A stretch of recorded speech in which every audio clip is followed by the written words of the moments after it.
So our project looks into the robotics research area of fall survivability of robots. And we derive inspiration from the box turtle, which when it feels threatened, it retracts its delicate legs and head into an external hard shell. And we believe we can apply the same mechanism to legged robots, in that we can utilize the same mechanism for retraction and locomotion, allowing us to protect our delicate legs and head whenever we experience a fall. So with that in mind, our research hypothesis is that utilizing retraction into a hard external shell, we can improve the fall survivability of legged robots.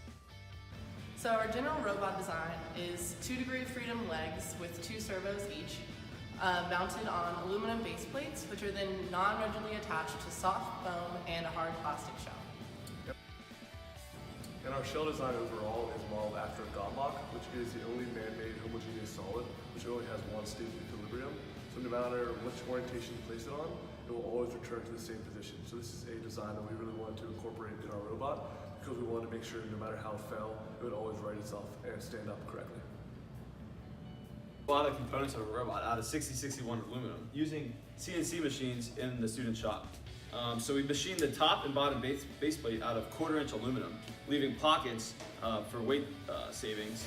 And then we also machined 4 servo mounts to connect the hip servo with the knee servo. So for actually manufacturing the hard shell of our robot, we first started by taking some dense foam, shaving it down into a shell design we thought that would mirror this gotlock shape, and then vacuum forming a hard polystyrene sheet around that dense foam mold to give us the custom shell shape we wanted that would allow us to self-right.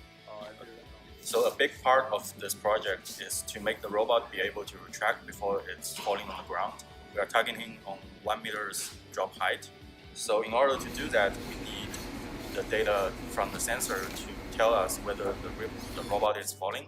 We use the IMU sensor to get both the orientation data and the acceleration data of the robot and compare those data we collect to decide when the robot should retract its legs.